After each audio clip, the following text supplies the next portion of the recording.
رسول الکریم اما بعد فاعوذ باللہ من الشیطان الرجیم بسم اللہ الرحمن الرحیم۔ توبہ کا معاملہ اللہ اور بندے کے درمیان ہوتا ہے۔ جیسے انسان اللہ رب العالمین کے ایک ہونے کی گواہی دیتا ہے، شہادت دیتا ہے، ایسے ہی اللہ رب العالمین بھی بندے کے اعمال کی گواہی اور شہادت دیتا ہے۔ انسان جب اللہ کے لیے کوئی خاص کام کرتا ہے، وہ مخلص ہوتا ہے، تو اللہ تعالیٰ اس کی گواہی دیتے ہیں کہ ہاں یہ بندہ واقعتاً مخلص ہے، یہ سچا آدمی ہے۔ قرآن پاک میں کئی جگہ پر اللہ پاک نے ایمان والوں کے ایمان کی سچائی کی گواہی دی ہے، اولئک هم الصادقون، یہ سچے لوگ۔ ایسے ہی جب انسان توبہ کرتا ہے، چونکہ توبہ خاص اللہ اور بندے کے درمیان ہے۔ توبہ کے بارے میں ایک بات آپ کو میں نے یہ کہی تھی کہ انسان جب توبہ کرتا ہے تو گویا وہ اپنے گناہوں کی معافی پر یا اپنے گناہ چھوڑنے پر اللہ کو گواہ بنا، یا اللہ اب تک میں گناہ کر رہا تھا لیکن میں گناہ چھوڑ رہا ہوں، اللہ تو گواہ ہوگا، یا اللہ تو مجھے معاف کر دے۔ تو یہ انسان اللہ کو گواہ کر رہا ہے۔ لیکن اب کون سا شخص توبہ کرنے میں سچا ہے اور کون جھوٹا ہے؟ تو آج کا ہمارا ایک واقعہ ہے، سنا تو بارہا پہلے بھی ہوگا آپ نے، لیکن اس شخص نے توبہ کی اور توبہ ایسی کمال کی ہے، اس کے دل میں توبہ کا پختہ ارادہ ہے، پکا ارادہ ہے۔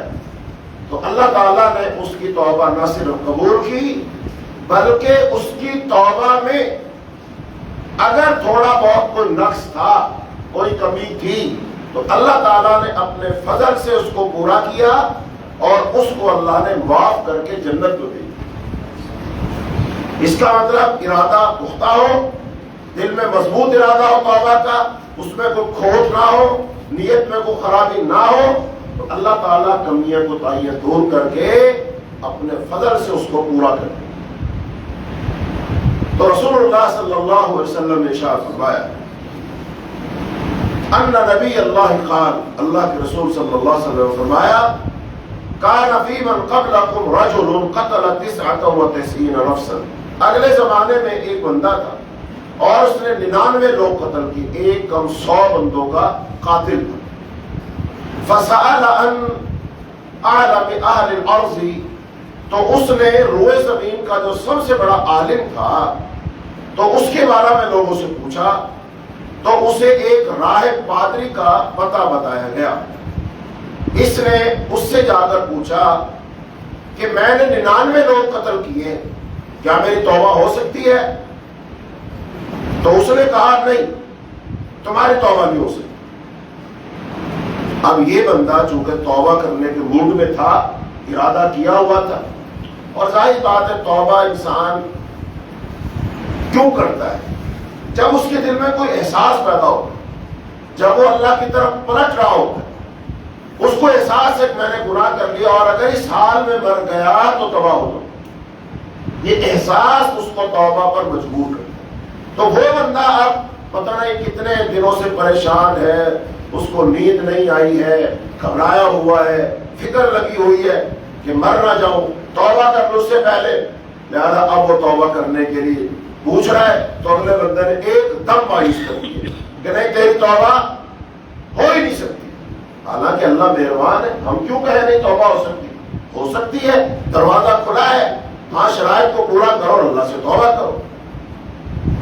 اس نے کہا یہ تمہاری توبہ نہیں ہو سکتی۔ اس کو غصہ چڑھا اور اس نے اس پادری کو بھی قتل کر دیا اور پورے کے پورے 100 ہو گئے۔ اس نے پھر پوچھا کہ مجھے سب سے بڑا عالم کوئی بتلاؤ، کوئی علم والا بتلاؤ۔ اسے ایک عالم کی نشاندہی کی گئی۔ اس نے اس سے جا کر پوچھا کہ میں نے 100 بندے قتل کیے ہیں، تو کیا میری توبہ ہو سکتی ہے؟ اس عالم نے کہا ہاں تمہاری توبہ ہو سکتی ہے، اللہ معاف کر دے گا، آؤ اللہ کی طرف رجوع کرو۔ جو اس کے اور اس کی توبہ کے درمیان حائل ہو، تو اس نے کہا جا فلاں زمین میں فلاں علاقے میں چلا جا، وہاں کچھ ایسے لوگ ہیں جو اللہ کی عبادت کرتے ہیں۔ اب دیکھیے پیچھے ہم نے بات بیان کی تھی نا توبہ کی شرائط، اور توبہ کو آپ محفوظ کیسے کر سکتے ہیں؟ تو وہاں ایک یہ گناہ کے اسباب چھوڑو، لوگوں کو چھوڑو، محفل کو چھوڑو۔ اگر آپ توبہ کرنا چاہتے ہیں ان سے باہر نکلو، ان کے رنگ سے نکلو۔ چونکہ انسان بعد وہ گناہ نہیں کرتا، اس کی سنگت گناہ کرواتی، دوست گناہ کرواتے، تو اس نے فرمایا اس علاقے کو چھوڑ دو۔ اچھا، اور تم بھی جاؤ اور تم بھی ان کے ساتھ اللہ کی عبادت کر اور اپنی زمین کی طرف واپس نہ آنا۔ نمبر 1 تو عبادت صرف کس کی کرنی ہے؟ شرک وغیرہ چھوڑو، اور دوسرا وہاں چلے جاؤ، وہاں سے دوبارہ اپنے علاقے کی طرف دھان شرط لگائی۔ یہ برائی کی زمین ہے، چنانچہ اس نے نیکوں کی اس بستی کی طرف سفر شروع کر دیا۔ ابھی اس نے آدھا راستہ ہی طے کیا تھا کہ اسے موت آ گئی۔ ابھی اس نے توبہ وہاں جا کر کی نہیں، ابھی عبادت جا کر کی نہیں، راستے میں موت آ گئی۔ اب اس کی روح کو لینے کے لیے رحمت کے فرشتے اور عذاب کے فرشتے دونوں آتے اور ان کے مابین جھگڑا ہو گیا۔ رحمت کے فرشتے کہتے ہیں کہ یہ تائب ہو کر اور دل کی پوری توجہ اللہ کی طرف کر کے آ رہا تھا۔ فرشتوں نے لفظ کیا بولے؟ تائب ہو کر اور دل کی پوری توجہ اللہ کی طرف، یہی ہے پلٹ آنا۔ توبہ کا لفظ معنی کیا تھا؟ پلٹ آنا، واپس آ جانا، رجوع کر لینا۔ تو یہ بندہ پلٹ چکا تھا، اللہ کی طرف آ چکا ہے، اس نے سب کو چھوڑ دیا ہے، اللہ کی طرف آ رہا ہے۔ لہذا رحمت کے فرشتے کہہ رہے کہ نہیں یہ جنت میں جائے۔ اب یہ بتاؤ فرشتوں کو کیسے پتا چلا؟ یہ فرشتے کس نے بھیجے؟ اللہ نے بھیجے، اور اس کا مطلب فرشتوں کو بتا کر بھیجا گیا ہے۔ اور اللہ کو پھر یہ بھی پتا تھا عذاب کے فرشتے بھیجنے اور ان کے درمیان جھگڑا بھی ہونا ہے، تو انہوں نے پھر ان کو کیا دلیل دے دی، کیسے قائل کرنا انہوں نے؟ تو اللہ پاک نے پوری معلومات دے کر رحمت کے فرشتوں کو بھیجا ہے۔ اچھا، کہا ملائکہ رحمت نے کہا وہ تائب ہو کر اور دل کی پوری توجہ اللہ کی طرف کر کے آ رہا تھا۔ عذاب کے فرشتے بولے اس نے کبھی بھلائی کا کام نہیں کیا، اس لیے وہ عذاب کا مستحق ہے۔ ان فرشتوں کے مابین یہ جھگڑا جاری تھا کہ ایک فرشتہ آدمی کی شکل میں آیا، اسے انہوں نے اپنا حکم بنا لیا، فیصلہ کرنے والا، حکم کہتے ہیں ثالث بنا لیا۔ اس نے فیصلہ دیا دونوں زمینوں کے مابین مسافت کو ماپو۔ ایک طرف سے یہ آ رہا تھا وہ گناہوں کی بستی، اور ایک طرف یہ جا رہا تھا وہ نیکوں کی بستی۔ اب یہ درمیان میں فالٹ ہوا ہے، ماپو زیادہ یہ قریب کس کے ہے؟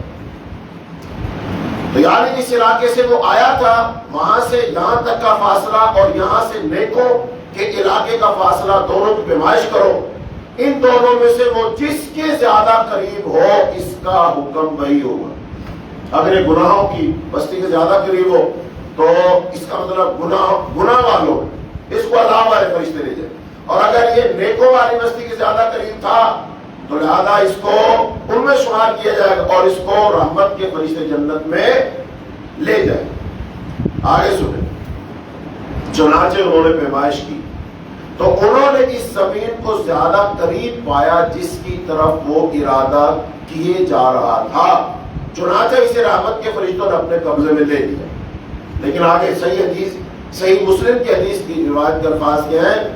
پیمائش میں وہ نیکوں کی بستی کی طرف ایک بالشت زیادہ قریب نکلا، چنانچہ اسے اس بستی کے نیک لوگوں میں سے کر دیا گیا۔ اور صحیح بخاری کے ایک روایت میں الفاظ یہ ہیں، اب یہ تو فرشتوں نے پیمائش کی تو ایسا ہوا نا، اس سے اصل نقطے کی بات کیا ہے؟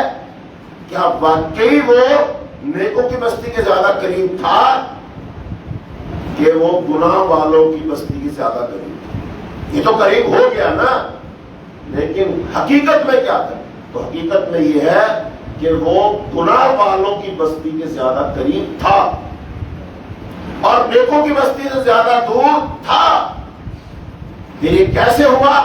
حدیث پاک میں فرمایا رسول اللہ صلی اللہ علیہ وسلم نے کہ اللہ نے اس زمین کو جہاں سے وہ آ رہا تھا حکم دیا کہ تو دور ہو جا، اور ارض صالحین کو جس کی طرف جا رہا تھا اس کو حکم دیا کہ تو قریب ہو جا. ایک زمین کو اللہ نے کہا تو دور ہو جا، اور دوسری سے کہا تو قریب ہو جا، اور فرمایا ان دونوں کے مابین فاصلہ ماپو. جب انہوں نے ماپا تو یہ ارض صالحین کی طرف ایک بالشت زیادہ نکلا، چنانچہ اسے بخش دیا گیا. اور ایک روایت میں یہ ہے کہ وہ اپنے سینے کے سارے بطور کرامت سرک کر پہلی زمین سے دور ہو کر تھوڑا سا آگے کی طرف ہو گیا. یعنی اس طرف سے آ رہا تھا، اس طرف جا رہا تھا. درمیان میں اب وہ بیمار ہوا، بہرحال موت کا وقت قریب آیا. اب اس کے دل میں طلب کیا ہے؟ میں کس طرف جاؤں؟ آگے کی طرف، نیکوں کی بستی کی طرف، تاکہ میں عبادت کر لوں، توبہ کر لوں.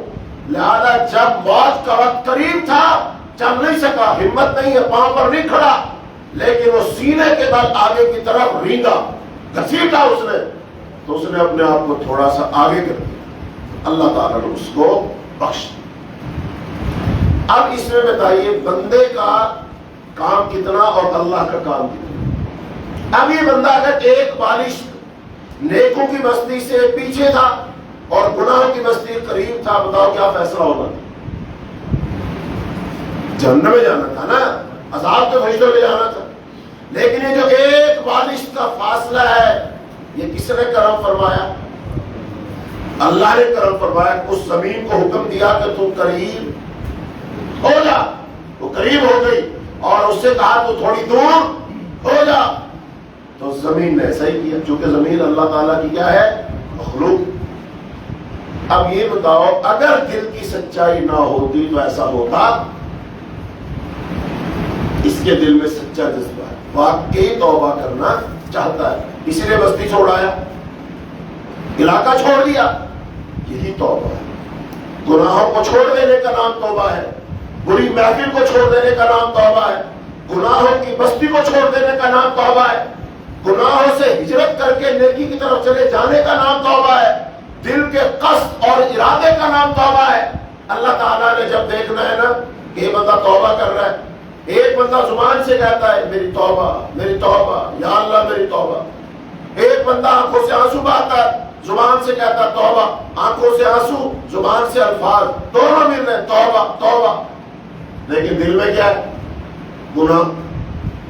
وہ کہتا توبہ کا مطلب یہ ہوتا رات کو آؤ، تھوڑی دیر آنسو بہاؤ، توبہ توبہ کرو، اللہ نے توبہ قبول کر لی، اگلے دن جا کر وہی کام. ایک اسٹوڈنٹ پڑھتا تھا یوں سے، وہ حج پہ گیا، جب واپس آتا ٹکٹ کروائی ہوئی ہے، میں نے کہا حج کرائے ہو؟ یس سر حج کرائے.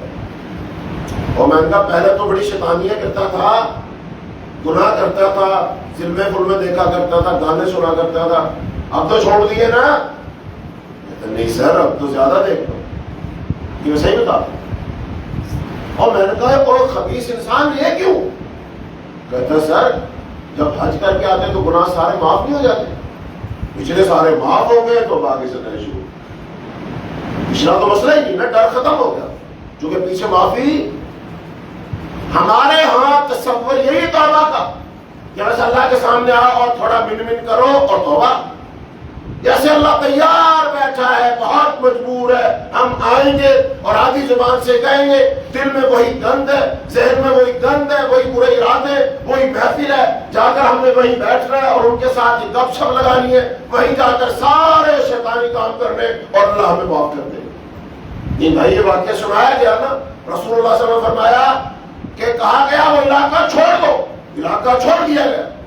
پھر دل میں پکا قصد ہے، ارادہ ہے، فرشتوں نے گواہی دی ہے کہ اس کے دل میں پکا ارادہ ہے، یہ باقی گناہوں کو چھوڑ چکا ہے، یہ اللہ کی طرف آ چکا ہے، اس نے شیطان سے تعلق توڑا ہے، رحمان سے تعلق جوڑا ہے، ہجرت کر چکا ہے گناہوں کی وادی سے، گناہوں کی بستی سے نیکوں کی بستی کی طرف یہ ہجرت کر چکا ہے. لہذا اللہ دلوں کو دیکھتا ہے. حدیث پاک میں آتا کہ ان اللہ لا ينظر